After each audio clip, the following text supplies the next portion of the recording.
Je m'appelle Anya Linder, je suis musicienne, harpiste plus exactement. J'ai fait le conservatoire de musique de Strasbourg. Je me suis préparée pour passer des concours internationaux. J'en ai remporté 2 entre 1999 et 2000. J'ai eu ensuite un accident qui fait que je suis actuellement en fauteuil roulant, donc depuis 2001.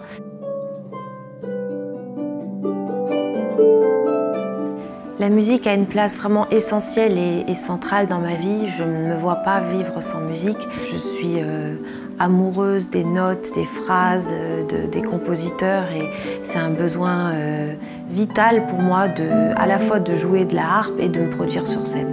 J'ai demandé à ce qu'on me ramène une petite harpe celtique, le plus beau modèle qui existe, que je gardais avec moi sur mon lit. J'en jouais dès que j'avais fini la rééducation. Et le soir, je m'endormais et je la mettais en face de moi parce que ça me rassurait de la voir. Après mon accident, je me suis retrouvée dans l'impossibilité de pouvoir rejouer de mon instrument, mais à aucun moment je n'ai voulu faire le deuil de la harpe et de la musique en général. Et c'est pour ça que j'ai tout fait pour que ce soit possible, jusqu'à ce que naisse ce projet de harpe automatique.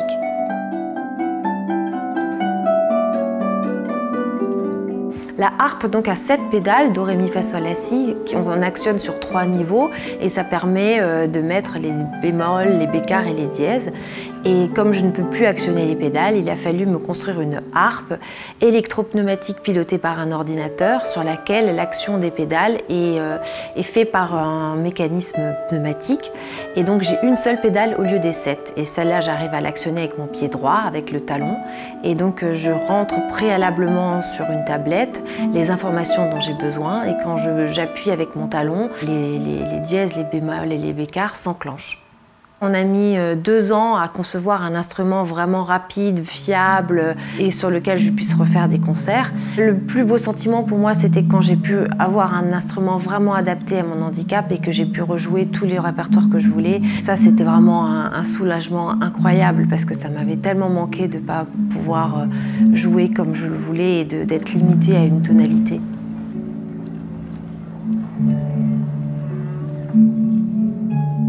En 2018, en France, il y a encore beaucoup de progrès à faire. En fait, ça dépend énormément des régions et surtout des villes dans lesquelles on est, parce qu'il y a encore possibilité d'avoir des dérogations pour ne pas adapter des lieux. Alors la ville de Strasbourg où je vis est une ville vraiment très adaptée, dans laquelle il est agréable de vivre en fauteuil.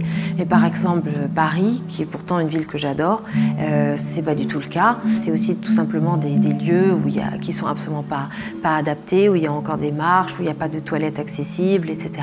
Et dans d'autres pays, notamment les pays nordiques, les pays germaniques, c'est pas du tout le cas. Et dans ces moments-là, du coup, la gestion est beaucoup plus simple et ça prend moins de place sur le reste dans une vie personnelle. Je trouve que le fait de vivre simplement, ça demande une telle organisation que c'est presque un job à mi-temps, quoi. Donc je trouve ça pas normal, parce que si la vie était plus adaptée, on pourrait faire plus de choses.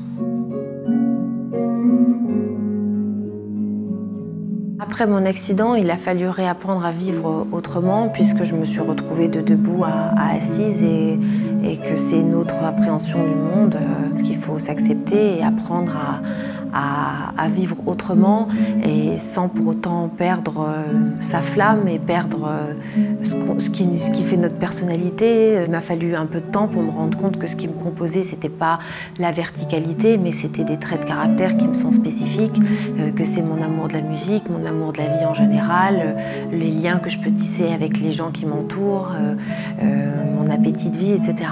Et tout ça, ça met du temps.